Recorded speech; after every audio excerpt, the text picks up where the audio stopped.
اس لیے کہ نبی پاک صلی اللہ علیہ وسلم نے فرمایا عورت کی عقل آدھی ہے تو تیری تو پوری ہے نا. تو اس کا مطلب ہے لڑائی اگر بچ سکتی تھی تو مرد کی وجہ سے بچ سکتی تھی, گھر میں امن ہو سکتا تھا. کہتے ہیں جی یہ بڑی بیوقوف ہے میری سنتی نہیں. تو میں نے کہا جو اس سے بحث کر رہا ہے وہ سیانا ہے؟ بولیں جو بحث کر رہا ہے وہ عقل مند ہے؟ بندہ تو چلو تھا وہ دانشور شیکسپیئر, باتیں بعض اوقات اس کی کچھ ایسی ہیں. اس سے کسی نے پوچھا تھا عورتوں سے کون جیت سکتا ہے بحث میں, تو اس نے کہا تھا وہ جو ان سے بحث نہ کرے, جو ان سے بحث.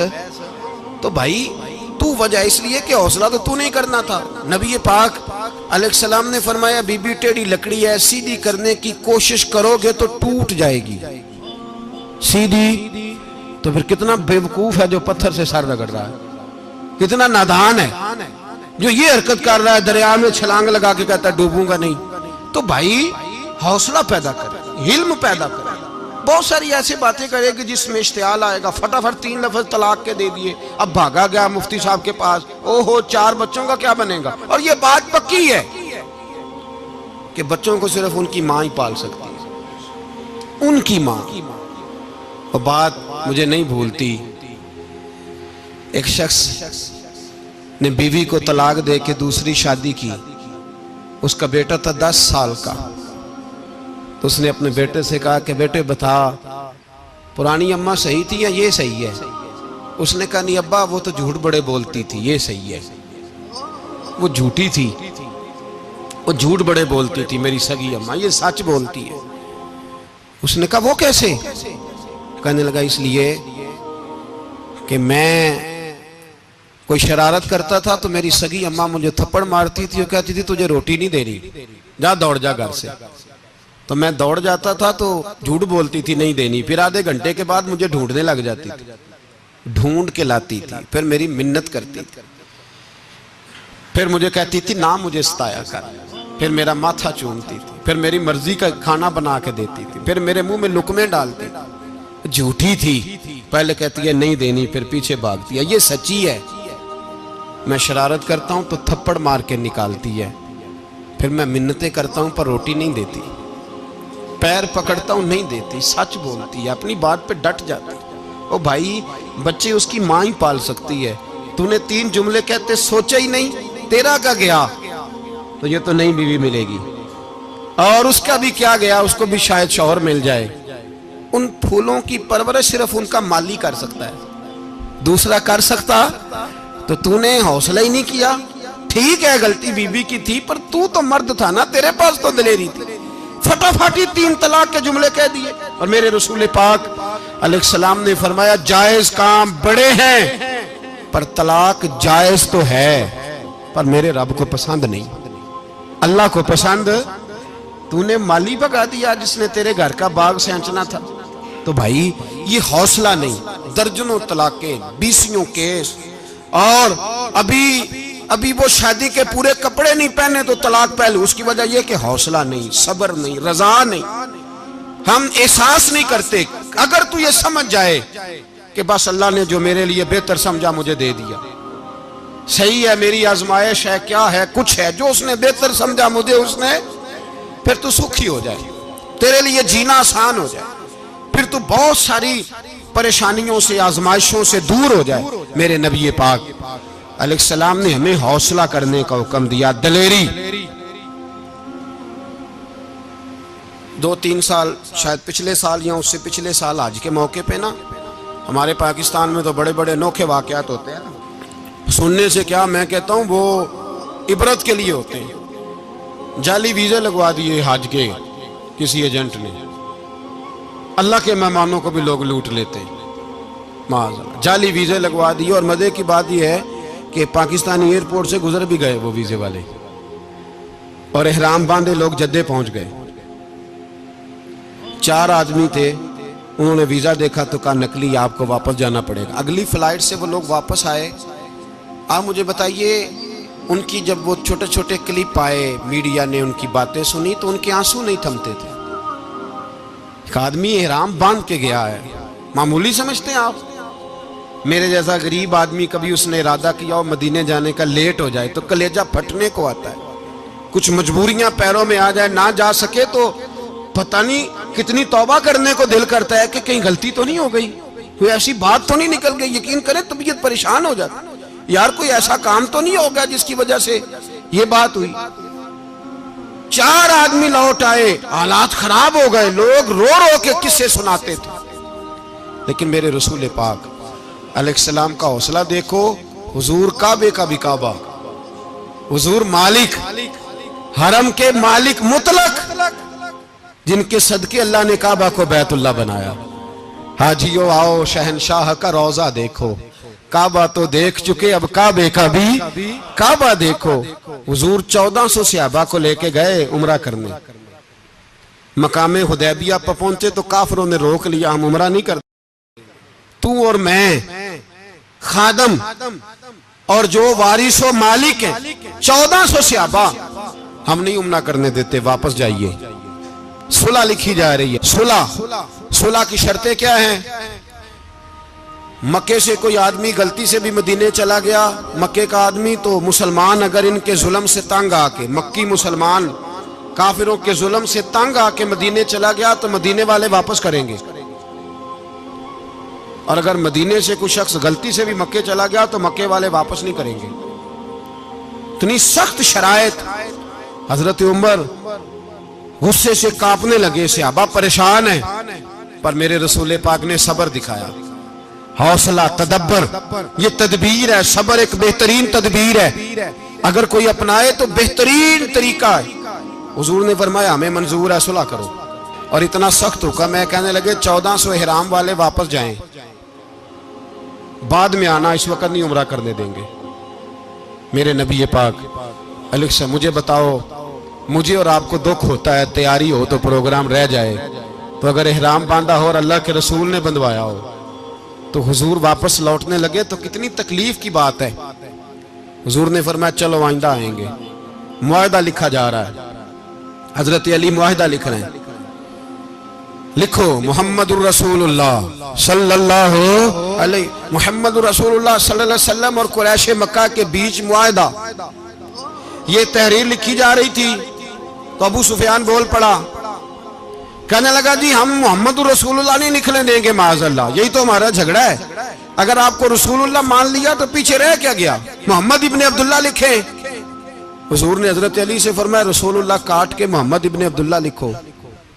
حضرت علی لکھ رہے تھے، محمد رسول اللہ لکھا تھا، فرمایا رسول اللہ کاٹ کے محمد ابن عبداللہ لکھو، تو حضرت علی کہنے لگے حضور مجھے یہ لفظ کاٹنا نہیں آتا، حضور مجھے یہ لفظ کاٹنا، کسی صحابی نے اعتراض نہیں کیا کہ لکھنا آتا تھا، کہا مجھے کاٹنا، حضور نے دوبارہ کہا علی کاٹ دو، کہا یا رسول اللہ مجھے یہ لفظ کاٹنا نہیں آتا۔ میرے حبیب نے تیسری دفعہ کہا علی کاٹو، تو شیر خدا نے قلم چھوڑا، ہاتھ باندھے اور کھڑے ہو کہنے لگے محبوبہ مجھے تیرے قصیدے لکھنے آتے ہیں، کاٹنے کوئی نہیں آتے، میں مجبور ہوں، مجھ سے نہیں ہوتا، کوشش کرتا ہوں، نہ قلم اٹھتا ہے نہ ہاتھ چلتا ہے۔ میرے حبیب پاک نے قلم پکڑا اور لفظ رسول اللہ خود کاٹ کے محمد ابن عبداللہ کرایا۔ بھائی وقت گزر گیا، صلح ہو گئی، یہ تدبر، یہ حوصلہ، یہ تدبیر میرے نبی نے فرمائی۔ اب تو 1400 کو مکے نے نہ داخل ہونے دیا، لیکن 1 سال ہی گزرا، تھوڑا ہی وقت گزرا، میرے رسول پاک 10,000 کو لے کے مکے میں داخل ہو گئے۔ 10,000 اس نے فائدہ دیا، حکمت کیا تھی، تدبر کیا تھا؟ قریش روز لڑائی کرنے آ جاتے تھے، تبلیغ ہی نہیں کرنے دیتے تھے، ان سے صلح ہو گئی تو نبی پاک نے کیسر کو خط لکھا، کیسر روم کو، ہرکل کو، دور دراز تبلیغ پھیل گئی، مسلمان 1,00,000 سے زیادہ ہو گئے، ان کی طرف سے اب وہ لڑائی بند ہو گئی۔ میرے حبیب پاک علیہ السلام کے حوصلے نے کمال دکھایا، اس تدبیر نے فائدہ دیا امت مسلمہ کو۔ 10,000 کا لشکر لے کے حضور کعبے میں داخل ہوئے۔ کل جو ابو سفیان کہتے تھے نا محمد رسول اللہ لکھنے نہیں دوں گا، آج وہ خود کہہ رہے تھے اشہدو ان لا الہ الا اللہ واشہدو ان محمد رسول اللہ صلی اللہ علیہ۔ کل جو کہہ رہے تھے کہ میں یہ لفظ نہیں لکھنے دوں گا، آج ابو سفیان کی حویلی میں لاکھوں لوگ، ہزاروں لوگ بیٹھے تھے اور سارے کہہ رہے تھے محمد الرسول اللہ، محمد الرسول اللہ، محمد الرسول اللہ صلی اللہ علیہ وسلم۔ میرے محبوب کی تدبر نے، فقاہت نے، اور پھر کمال ہوا۔ 1400 کہاں اور 1,44,000 کہاں، 1400 کہاں اور 1,44,000۔ 1400 کو نہیں جانے دیا عمرہ کرنے، میرے رسول پاک 1,44,000 کو لے کے حج کرنے چلے گئے۔ حضور نے حج کیا، ہر طرف لبیک لبیک کی صدائیں بلند ہوئی۔ یہ میرے نبی پاک کا تدبر ہے، حوصلہ ہے۔ اگر وقتی طور پہ حوصلہ کر جاؤ گے، دلیری کر جاؤ گے، آنے والا وقت آسان ہو جائے۔ حوصلہ نہیں، صبر نہیں، سکون نہیں، دو چار باتیں، یہاں تک کہ لوگ ابا جی کی بات برداشت نہیں کرتے، ایسے جملے کہہ دیتے ہیں جو دوبارہ پلٹ کے نہیں آتے، ماں کو لفظ نہیں بولتے، باپ کی روح تک چھلنی کر دیتے ہیں وہ جملے، لیکن لوگ اس وقت حوصلہ کرنے۔ اور ہم پنجابی لوگوں نے تو گنجائش ہی بڑی دے دی ہے، کہتے ہیں بچہ ہے جے ایک ہی ہے، ایک میں حوصلہ کرے کی ہے ماشاءاللہ۔ تو اگر جوان ہو گیا تو کہتے ہیں گرم خون ہے، مکہ کب۔ اگر بوڑھا ہو گیا تو کہتے ہیں بوڑھوں میں حوصلہ نہیں ہوتا، نہ بچے میں نہ تو کس میں حوصلہ ہوگا؟ بولے کسی میں بھی نہیں۔ چھٹی سب کو فتویٰ مل گیا نا، یہ بچہ ہے جی، ابھی یہ تو بچہ ہے، آپ تو سیانے بیانے ہیں، یہ بچہ ہے۔ کمال ہو گئی ہے بھائی، کیا مطلب ہے بچہ ہے؟ بچے کو سارا پتہ ہے، ہر چیز اسے آتی ہے، حوصلہ کرنا ہی نہیں آتا۔ اور پھر کہہ دیا وہ تو گرم خون ہے۔ وہ کیا بات کرتے ہو، گرم خون؟ ابے کے گلے پڑ گیا گرم خون، اس کو کھڑا کرو نا ایس پی کے سامنے اور اس کو مار تھپڑ اس کے منہ پہ، تیرے گرم خون کا پتہ چلے۔ غریب کے یہ گلے پڑ گیا، اس کو کھڑا کرو ایس او کے سامنے، پھر پتہ چلے گا خون کتنا گرم ہے۔ وہاں بالکل چپ ہے، بالکل خاموش ہے، اور گرم خون اس کا صرف اماں کے لیے۔ جلال صرف رہ گیا اگر غریب گھر کی بیٹی بیاہ کے لایا تو صرف اس کے لیے، کوئی ایسی بات نہیں۔ ہم بڑے سیانے، ہمارا غصہ بڑا سمجھدار ہے، ہمارا وہ گرم خون بڑا سیانا ہے، وہ جہاں دیکھتا ہے کہ معاملہ ہلکا ہے تو وہاں وہ گرم خون جلال میں، اور جہاں دیکھتا ہے کہ سامنے والا تگڑا ہے تو وہاں وہ گرم خون فوراً ٹھنڈا ہو جاتا ہے۔ حوصلہ پیدا کریں، زندگی حوصلے مند لوگ جیتے، جو حوصلے مند نہیں ہوتے وہ تو زندگی کا ایک سال لطف سے نہیں جی پاتے۔ حوصلہ کریں، مسکرائیں۔ میرے نبی پاک صلی اللہ تعالی علیہ وسلم نے نا، عثمان بن طلحہ کعبے کی چابی ان کے پاس ہوتی تھی، تو حضور نے ایک دن فرمایا عثمان، اچھا یہ نہیں تھا کہ عثمان خاص لوگوں کو چابی کعبہ کھول کے دکھاتے تھے، بلکہ ان کو قریش کی جانب سے یہ حکم تھا کہ جو بھی تجھے کہے تو نے کعبے کا دروازہ کھول دینا۔ نبی پاک علیہ السلام نے نا ہجرت سے 2-4 دن پہلے کہا کہ عثمان ذرا چابی دو، میں نے کعبہ اندر سے دیکھنا ہے۔ بڑے ٹھنڈے دل سے ذرا سننا، ادھر دیکھو میری طرف، ادھر دیکھیے گا ذرا میرے بھائی۔ میں نے ایک بندے سے کہا یار پانی کی بوتل دینا دکاندار سے، ایک ہے اس نے کہہ دیا نہیں میرے پاس۔ اس بات کا کوئی غصہ؟ بولیے۔ اور اگر وہ کہے سارے زمانے کو ملے گی آپ کو نہیں دینی، پھر بولے میرا خیال ہے چپ کر کے ہنس کے آ جائیں گے، سوال ہی نہیں پیدا ہوتا۔ ہم کہیں گے مجھے نہیں نہ دینی، تو نے تو دکان اٹھا یہاں سے، بند کاری سے، کیا مطلب ہے سب کو دینی ہے تجھے نہیں دینی؟ کیا معنی ہے اس کا؟ لے کے جاؤں گا، جھگڑا ہوگا، بحث کریں گے۔ عثمان بن طلحہ سے حضور نے فرمایا دروازہ کھولو، کعبہ دیکھنا ہے۔ عثمان کہنے لگا میں ساری دنیا کو دکھاؤں گا، آپ کو نہیں دکھاؤں گا۔ کتنی سخت بات ہے، پر قربان جائیں رسول اللہ کے حوصلے پہ صلی اللہ علیہ۔ عثمان کہتے ہیں میں نے یہ بات کی تو نبی پاک مسکرانے لگے، اور میں اچھا نہیں دینی، تو حضور نے نا مسکرا کے اور میری کمر پہ تھپکی دی، فرمایا اچھا یاد رکھنا یہ چابی میں تجھ سے لے لوں گا، اور جس کو میرا دل کرے گا میں اس کو دوں گا۔ عثمان کہتے ہیں روز رات کو نبی پاک کے یہ جملے میرے کانوں میں گونجا کرتے تھے، گونجتے تھے کہ حضور نے فرمایا۔ کہتے ہیں جس دن پتا چلا نا نبی پاک 10,000 کا لشکر لے کے آ رہے ہیں، تو ابو سفیان میٹنگیں کر رہے تھے، مکے کے سارے سردار تیاری کر رہے تھے اور میرے کانوں میں ایک ہی لفظ تھا کہ حضور نے فرمایا میں چابی لے لوں گا، پھر جس کو میں چاہوں گا اسے دوں گا۔ عثمان کہتے ہیں حد ہو گئی، وقت گزر گیا، حضور آ گئے، طواف فرمایا، اور طواف کے بعد میرے نبی پاک علیہ السلام نے فرمایا بلاؤ نہ ذرا عثمان کو۔ عثمان کہتے ہیں میں چابی لے کے آیا تو دوسرا جملہ کوئی نہیں۔ ساڑھے نا کوئی بندہ مشورہ دے وہ نہ منیے تے جے کام مونجو ہو جائے نا، جن جو نے مشورہ دیتا سی تے وہ نال ہی غوث پاک بن جاندہ ہے، تینوں آکھیا سی نا فوراں ہی داتا علی اجویری ہو جاندہ ہے۔ وہ کہندے تینوں پتہ نہیں میں کٹا ولی اللہ، تینوں میں آکھیا سی میں انج نہ کر، اور بندہ پریشان ہوتا ہے کام الٹ ہو گیا اور لاگوں آکھی جاندہ ہے ویکھو جی میں تے تانوں پہلوں ہی آکھیا سی۔ جی عجیب بات ہے، شیخ چلی کی طرح پیچھے پڑ جائے گا، میں نے تو پہلے ہی کہا تھا۔ او بس کر یار، اب تو خواجہ معین الدین اجمیری ہو گیا، بس کر۔ مشورہ ہی ہوتا ہے، کسی کا مل جاتا ہے اور کسی کا نہیں لیا جاتا۔ فوری طور پہ بندہ اٹھ کے نہ تو ولایت کی چوتھی سیڑھی پہ چڑھ جائے گا، کہے گا میں تو اب دالے وقت ہوں، میں کتبے دورا ہوں، میں نے تجھے کہا نہیں تھا۔ بس کر یار، کئی دفعہ مشورے صحیح ہوتے ہیں، کئی دفعہ صحیح۔ بولیے نبی پاک صلی اللہ علیہ وسلم کی احد کے دن خواہش یہ تھی کہ اندر رہ کے لڑنا ہے۔ جوان صحابہ نے کہا باہر جا کے لڑائی کرنی ہے، حضور نے باہر جا کے جنگ کی، بظاہر مسلمانوں کو شکست ہوئی۔ حضور نے ایک دفعہ نہیں کہا کہ میں نے تمہیں کہا نہیں تھا اندر رہنا ہے، بس ہو گیا جو ہو گیا۔ اب اس میں فٹافٹ اگلے کو حوصلہ دو، کوئی عرض نہیں یار۔ نبی پاک سب بولیے صلی اللہ علیہ وسلم، میرے حبیب پاک علیہ السلام نے نا کہا عثمان کو بلاؤ۔ عثمان آئے تو عثمان کہتے ہیں میں نے چابی دی تو میں تیار تھا، میں تیار تھا کہ اب میری بات ہوگی اور رسوائی ہوگی، لیکن کہتے ہیں قربان جائیں مصطفیٰ نے تو یہ جملہ بھی نہیں کہا کہ میں نے تجھے کہا نہیں تھا، یہ بھی نہیں کہا۔ حضور نے چابی لی، کعبے کے بت صاف کیے، نماز پڑھی، واپس آئے، فرمایا عثمان میرا وعدہ تھا تیرے ساتھ کہ جس کو میں چاہوں گا چابی دوں گا، یہ لو چابی میں تجھے ہی دینا چاہتا ہوں، لے لو رکھ لو۔ عثمان کہتے ہیں وہ چابی نہیں میرے طرف آ رہی تھی، میری طرف ایمان آ رہا تھا، وہ چابی نہیں آ رہی، ایمان آ رہا تھا میری جانب۔ کہتے ہیں میرے ہاتھوں میں چابی آئی اور میری زبان پہ کلمہ توحید جاری ہو گئی۔ بھائی تدبر، حوصلہ، صبر، رضا، ہمیں تو ٹائم بھی نہیں گزارنا آتا۔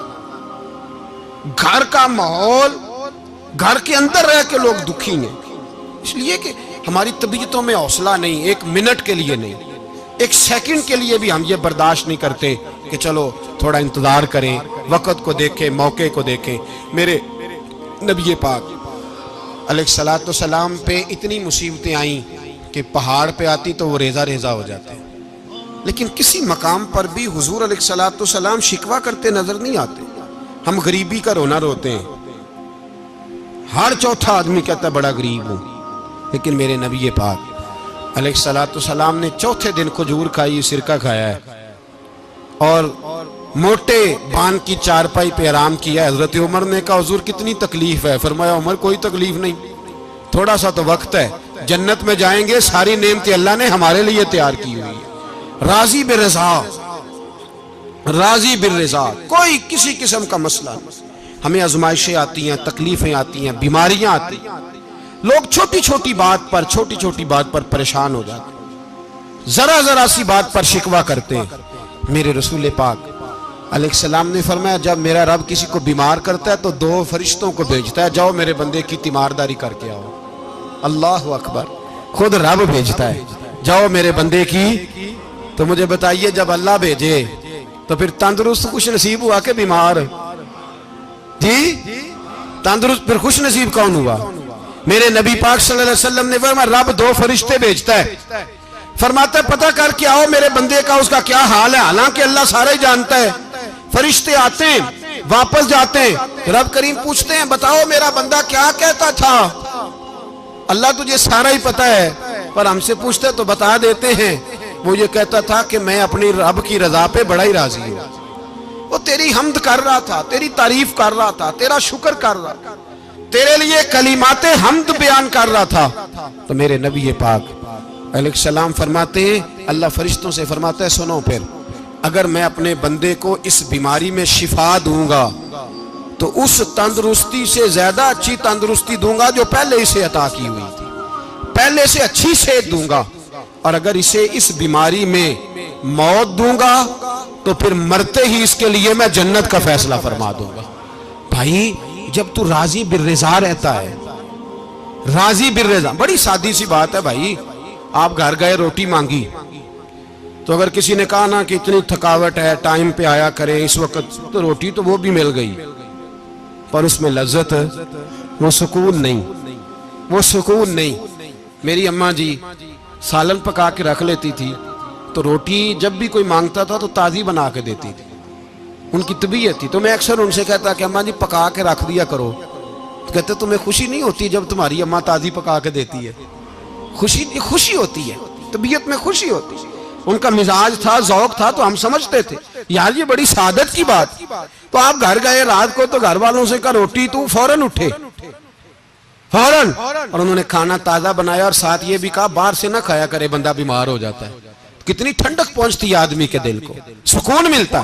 تو بھائی بیماری تو آپ نے کاٹ لی، لیکن ساتھ کہو ہو بڑا بیمار ہوں، میں نے تو اتنے گناہ بھی نہیں کیے، ظلم بھی نہیں کیا، کسی کو کچھ بھی، اب بیماری تب بھی کٹ گئی۔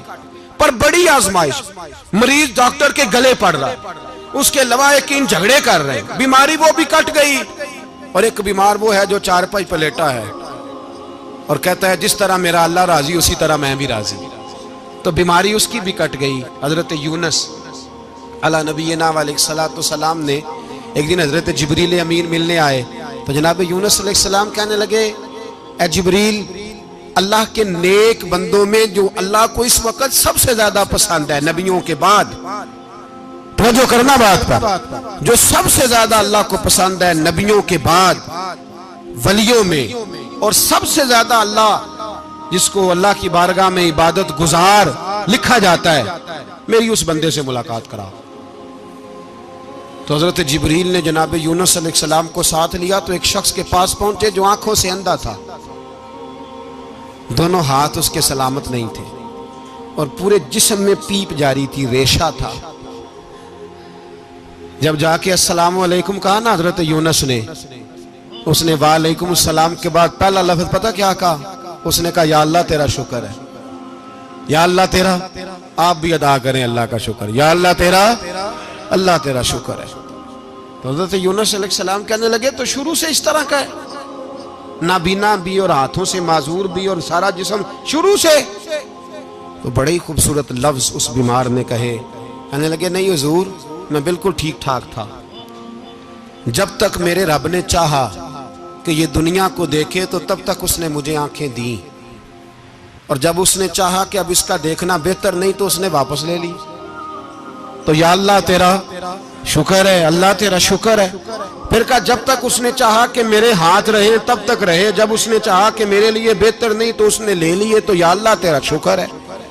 جب تک اس نے چاہا کہ میرا جسم صحیح و سلامت رہے تو رہا، اور جب اس نے چاہا کہ میرے لیے بہتر نہیں تو مجھے بیمار کر دیا، تو یا اللہ تیرا شکر ہے۔ تو حضرت یونس علیہ السلام کہنے لگے جبریل واقعہ یہ اللہ کا سب سے زیادہ شکر گزار بندہ ہے، سب سے زیادہ عبادت گزار بندہ ہے، سب سے زیادہ۔ میرے نبی پاک علیہ السلام نے فرمایا میرا مومن ہر حال میں ہی نفع میں ہے، نعمت ملے تو شکر کر کے نفع، مصیبت آئے تو صبر کر کے نفع، اپنی زندگی میں تحمل، بردباری، علم پیدا کرے، حوصلہ پیدا کرے۔ ہر آنے جانے والے شخص کے مزاج کے مطابق اسے نہ ملے، اپنا مزاج صحیح رکھے، اپنی طبیعت کے مطابق اپنے ماحول کو برقرار رکھیں۔ علم کے ساتھ گزارا کرو گے تو رشتہ داروں سے بھی بنی رہے گی، دوستوں سے بھی بنی رہے گی، ہر ایک سے تعلق رہے گا۔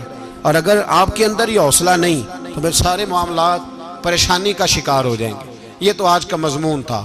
ہمیں نا لوگ مشورہ دیتے ہیں، کہتے ہیں پیر صاحب درویشوں کو سیاست کی بات نہیں کرنی چاہیے، دیتے ہیں نا مشورہ لوگ؟ جی تھوڑا تھوڑا بول دیں، تھوڑا تھوڑا دیتے ہیں نا۔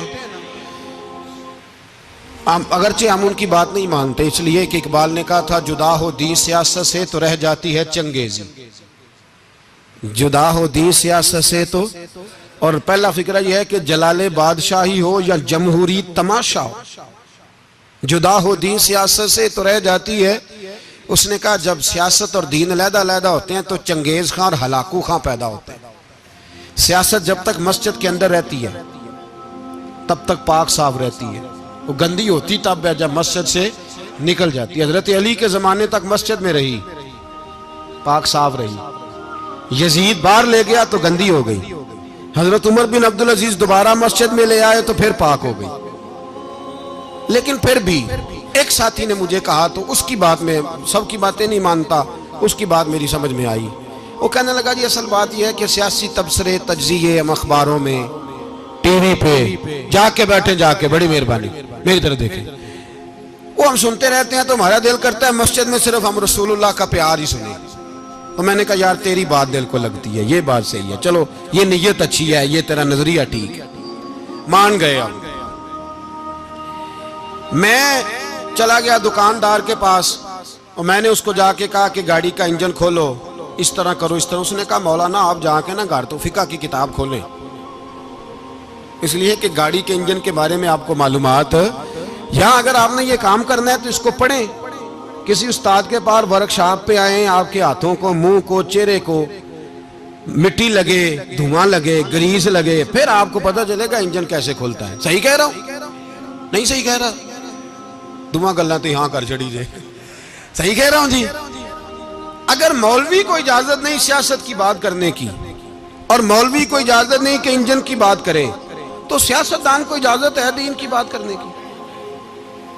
یہاں تو وہ آئے نا مدرسے میں پڑھے، پورا دین حاصل کرے، پھر وہ بولے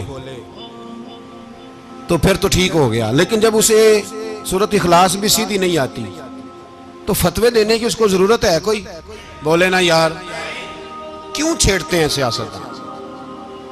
ہم نہ پچھلے جمعے جلوس نکالنا چاہ رہے تھے ختم نبوت کی ترمیم کے حوالے سے، حکومت وقت نے کہا کہ ہم واپس لیتے ہیں، تو میرے بہت سارے دوستوں نے کہا جی نکالنا چاہیے، انہوں نے کیا کیوں؟ میں نے کہا یار لوگوں کو بھی پریشان نہیں کرنا چاہتے، ہماری اپنی سڑکیں ہیں، کسی کو بس ٹھیک ہے، انہوں نے واپس لے لی تو بات ختم ہو گئی، ہم مان گئے، تسلیم کر لیا۔ اتنا ہمارا مطالبہ ہے کہ اس آدمی کو ضرور سزا دو جس نے یہ ترمیم کی ہے، لیکن ہم نہیں کرتے، کوئی نہیں نکلے، نہیں نہ نکلے بولے ہیں۔ تو وزیر قانون صاحب کو کیا مصیبت بنی ہوئی ہے نیا فتویٰ دینے کی؟ کہ ہے کوئی شوق انہیں دینا چاہیے فتویٰ؟ کہتے نہیں مرضیوں میں ہمارے درمیان تھوڑا ہی فرق ہے۔ مجھے یوں لگتا ہے کہ یہ جان بوجھ کر کوئی نہ کوئی ایسی شرارت کرتے ہیں جس سے لوگ اشتعال میں رہیں، جان بوجھ۔ حلم، حوصلہ، صبر ذات کے بارے میں تو ہے، لیکن اگر کوئی رسول پاک کی بے ادبی کرے تو پھر حوصلے کی بات ہے ہی نہیں، پھر تو جہاد کی بات ہے۔ اور میں دیانتداری سے مسجد میں باوضو بیٹھ کر جمعے کے دن مشورہ دیتا ہوں حکومت کو اور وزیر قانون کو مشورہ دیتا ہوں کہ نہ فرعون کی حکومت ساری زندگی رہی، نہ نمرود رہا، نہ جاج بن یوسف رہا، نہ یزید رہا، اور یار درباری بن کے حکمرانوں کی چاپلوسی کرتے کرتے تم یہاں تک آ گئے ہو کہ اب نبی پاک کی عزت کو ہاتھ ڈالنا شروع کر دیا ہے۔ اور آپ یقین کریں سیاسی جماعتوں کا اتنا برا حال ہے کہ ان کے لیڈر کے بارے میں کوئی بات کرے تو پاگل ہو جاتے ہیں یہ احتجاج کر کر کے، اور اس نے ڈائریکٹ کہہ دیا کہ ختم نبوت کا مسئلہ ہی کوئی نہیں، جو دین کی بنیاد ہے، کسی کو پرواہ نہیں۔ مجھے تو ان لوگوں کی فکر ہو رہی ہے جن لوگوں نے انہیں ووٹ دیے ہیں، وہ اللہ کو کیا جواب دیں گے؟ اور یہ اللہ ماشاءاللہ ساری سیاسی جماعتیں اس طرح کی۔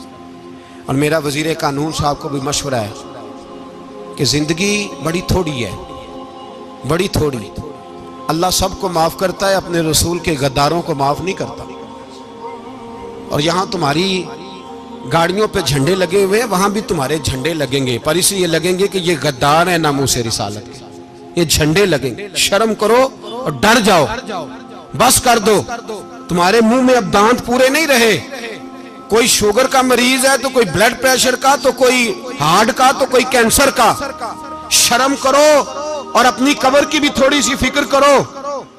بتاؤ پاکستان کے کتنے صدر گزرے، وزیر اعظم گزرے، تو ان کی قبریں کہاں ہیں؟ کوئی جاتا ہے ان کی قبروں پہ؟ کسی کو خبر ہے؟ کیوں اپنے لیے جہنم کٹھی کرتے؟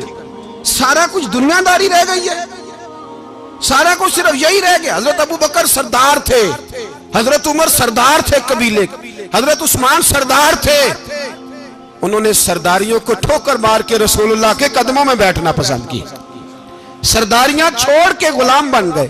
تم سرداریاں بچانے کے لیے رسول اللہ کی غداری کرتے ہو, شرم نہیں آتی؟ اور قوم شکوہ ہے مجھے ان لوگوں سے جو مولوی تو کہہ دیتے ہیں تو سیاست نکار, اور کسی سیاستدان کو منع نہیں کرتے کہ جب تجھے سورت فاتحہ بھی نہیں آتی تو تجھے کس نے اجازت دیا اتنی بڑی بات. اور میں نے پچھلے سے پچھلے جمعے بھی کہا تھا, پھر کہتا ہوں اور آن دی ریکارڈ کہتا ہوں, مرزائی کل بھی کافر تھے, آج بھی کافر, اور قیامت تک, اور جو ان کے کفر میں شک کرے وہ بھی, اور پکا بے ایمان ہے, کافر ہے. وہ وزیر قانون ہو یا صوبائی ہو یا وفاقی ہو, من شک فی کفر ہی فقط کفر. جو مرزائی کے کفر میں شک کرے وہ بھی کافر ہے. ہمارے رسول آخری رسول ہے. ہم کسی کو یہ اجازت نہیں دیں گے کہ وہ ختم نبوت میں رکھڑا ڈالنے کی کوشش کرے. ہم کسی کو یہ اجازت ہے. اور تم نے قوم کو لوٹا, لوٹتے رہو. اب ایمان پہ ڈاکے تو نہ ڈالو. تمہیں دولت لوٹ کے پیٹ نہیں بھرا, اب ایمان لوٹنا شروع کر لیا. تمہارا فیکٹریاں لوٹ کر, قومی خزانہ لوٹ کر پیٹ نہیں بھرا. بھائی مانو اب دین بیچ کر اپنی حکومتیں پکی کرو گے. اور وہ لوگ بھی تیار ہو جائیں جو ان بھائی مانوں کو منتخب کرتے ہیں, ان سے بھی سوال کرے گا ختم نبوت کا موضوع قیامت کے دن کہ تم بتاؤ. ان کو سپورٹ کرتے تھے جو رسول اللہ صلی اللہ علیہ وسلم کے بعد بھی کسی نبی کو نبی ماننا درست جانتے تھے. شرم آنی چاہیے, خیال ہونا چاہیے. اور میں نے کہا کہ ہمارا دل نہیں چاہتا, آپ یقین کریں. ہمیں شوق ہے جلوس نکالنے کا, تمہارے خلاف باتیں کرنے کا. تم نے روز تھرمامیٹر نکالا ہوتا ہے, چیک کرتے ہو کہ ایمان کتنا ہے کتنا نہیں ہے. یہ پاکستان اگر صوبہ سندھ ہے تو وہ حضرت عبداللہ شاہ غازی کا ہے, اگر بلوچستان ہے تو حضرت بابا عبد الرحمان کا ہے, اور اگر پشاور ہے تو وہ صوفیاء کا ہے, اور اگر یہ دھرتی پنجاب ہے تو یہ داتا علی اجویری کی ہے, یہ بابا فرید الدین کی ہے. اس میں کسی غدار کو قبضہ کرنے کی اجازت بالکل نہیں ملے گی. اور ہم وہ لوگ بھی نہیں جو چپ کر کے اندر سوتے رہیں, قوم جو کرتی ہے کرتی رہے, ہمیں پرواہ نہیں. نا, ایسی کوئی بات نہیں. کوئی بندہ نہ سمجھے کہ انہیں ہوش نہیں, انہیں پتہ نہیں. ہمیں سارا کچھ ہی آتا ہے. پھر اگر کل کو کوئی ممتاز قادری پیدا ہو گیا تو شکوہ نہ کرنا. کل کو کوئی پھر سے عامر چیمہ نکل آیا تو شکایت نہ کرنا, یاد رکھنا.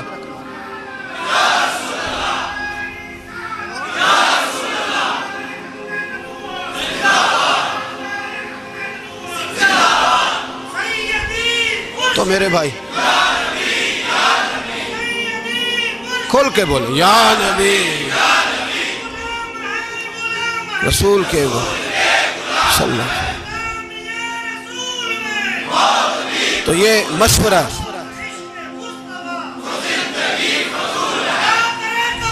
جزاک تو یہ تمہیں مشورہ ہے.